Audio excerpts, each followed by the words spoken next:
Mirë se erdhe në botën ku askush nuk është i pafajshëm. Sekrete shqiptare, vendi ku rrëfimet më të thella, më të ndaluara dhe më të pathëna të shqiptarëve marrin zë. Na bëni subscribe për histori të ndryshme.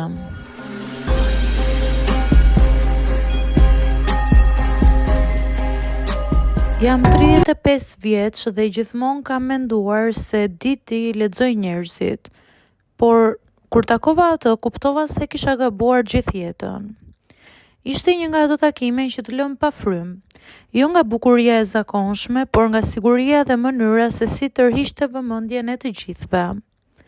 Ishte në një lokal të vogël në qytet, duke folur me njerëz me një ton të prerë që nuk linte hapësirë për kundërshtim. E pash dhe ndjeva menjëherë një përzierje tërheqje dhe shqetësimi.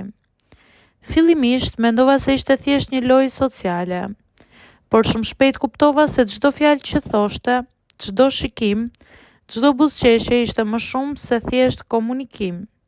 Ishte manipulim emocional. Nuk ishte romantike apo e zakonshme. Ishte një luftë për kontroll dhe unë isha pjesë e saj pa e kuptuar. Javët e para ishin një kombinim i tërheqjes dhe tensionit të lartë. Çdo takim i saj me mua më bënte të ndihesha i pafuqishëm, sikur çdo hap dhe çdo veprim i imi ishte nën kontrollin e saj. Nuk ishte vetëm mënyra se si fliste, por edhe si e lexonte emocionin tim, si e shfrytëzonte pasigurinë time për të fituar diçka. Fillimisht përpiqesha të merrja fitime në mënyrën time. Një kafe, një bisedë, një orë intime në shtrat, sepse në fund të ditës marrëdhënia jonë filloi thjesht si një transaksion. Unë merrja çfarë doja nga ajo dhe ajo merrte në këmbë para. Por gjithmonë ndjeja se ajo ishte një hap përpara. Çdo fjalë e thënë nga unë përdori kundër meje. Çdo gjest i vogël i imi i kthyer në lojë psikologjike më bënte të ndihesha i pafuqishëm dhe i çoroditur. Pas disa javësh fillova të ndjej një trysni të fortë mbi mendimet dhe emocionet e mia. Çdo herë që e takoja, ndjeja një përzierje dëshire për praninë e saj dhe frikë nga manipulimi. Nuk kishte romancë të zakonshme. Kishte një luftë të brendshme midis dëshirës për ta kontrolluar situatën dhe ndërgjegjes që më thoshte të largohem. Një ditë, ula vetëm në park duke parë njerëzit që kalojnë dhe ndjeva për herë të parë peshën e humbjes së kontrollit mbi veten. Kuptova se po humbisja më shumë se sa po merrja. Dinjitetin tim, qetësinë dhe sigurinë emocionale. Ishte një realitet i dhimbshëm. Ajo kishte fituar mbi mua dhe unë isha dashuruar me të. Me vajzën që çdo gjë filloi vetëm për një natë. Vendosa të analizoj gjërat.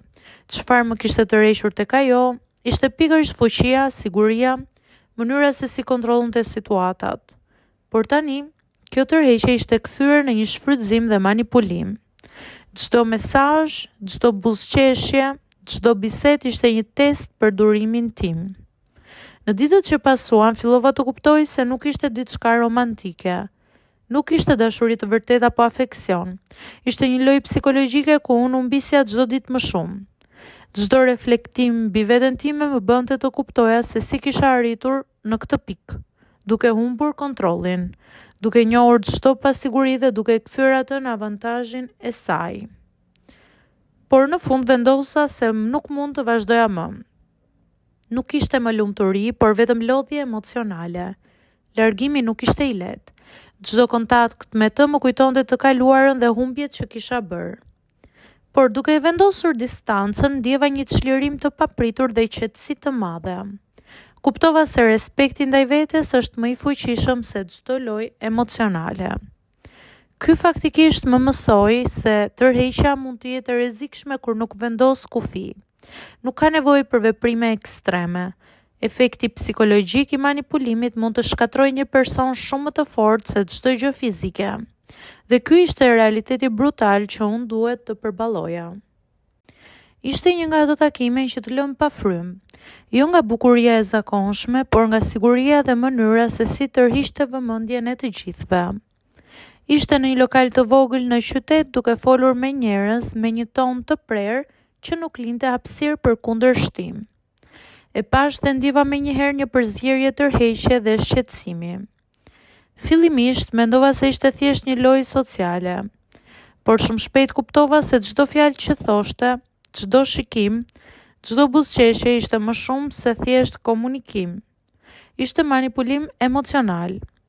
Nuk ishte romantike apo e zakonshme. Ishte një luftë për kontroll dhe unë isha pjesë e saj pa e kuptuar.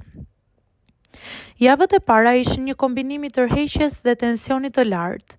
Çdo takim i saj me mua më bënte të ndihesha i pafuqishëm, sikur çdo hap dhe çdo veprimi im ishte nën kontrollin e saj.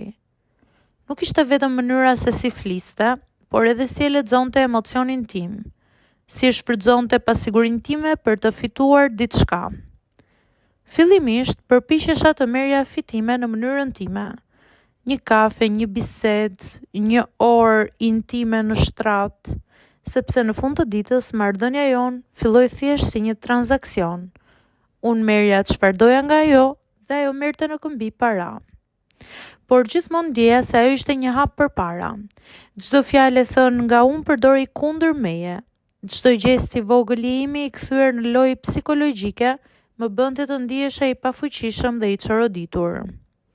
Pas disa javësh fillova të ndjej një trysni të fortë mbi mendimet dhe emocionet e mia. Çdo herë që e takoja, ndjeja një përzierje dëshire për praninë e saj dhe frikë nga manipulimi. Nuk kishte romancë të zakonshme. Kishte një luftë të brendshme midis dëshirës për ta kontrolluar situatën dhe ndërgjegjes që më thoshte të largohem. Një ditë, ula vetëm në park duke parë njerëzit që kalojnë dhe ndjeva për herë të parë peshën e humbjes së kontrollit mbi veten. Kuptova se po humbisja më shumë se sa po merrja, dinjitetin tim, qetësinë dhe sigurinë emocionale. Ishte një realitet i dhimbshëm. Ajo kishte fituar mbi mua dhe unë isha dashuruar me të. Me vajzën që çdo gjë filloi vetëm për një natë. Vendosa të analizoj gjërat. Çfarë më kishte tërhequr tek ajo, ishte pikërisht fuqia, siguria, mënyra se si kontrollonte situatat. Por tani, kjo tërheqje ishte kthyer në një shfrytëzim dhe manipulim. Çdo mesazh, çdo buzëqeshje, çdo bisedë ishte një test për durimin tim.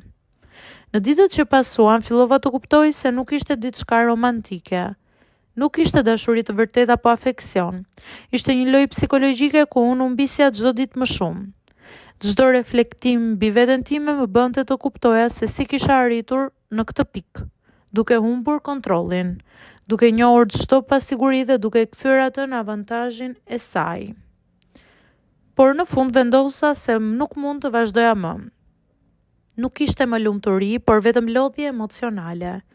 Largimi nuk ishte i lehtë. Çdo kontakt me të më kujtonte të kaluarën dhe humbjet që kisha bërë. Por duke e vendosur distancën, ndjeva një çlirim të papritur dhe qetësi të madhe. Kuptova se respekti ndaj vetes është më i fuqishëm se çdo lojë emocionale. Ky faktikisht më mësoi se tërheqja mund të jetë e rrezikshme kur nuk vendos kufi. Nuk ka nevojë për veprime ekstreme.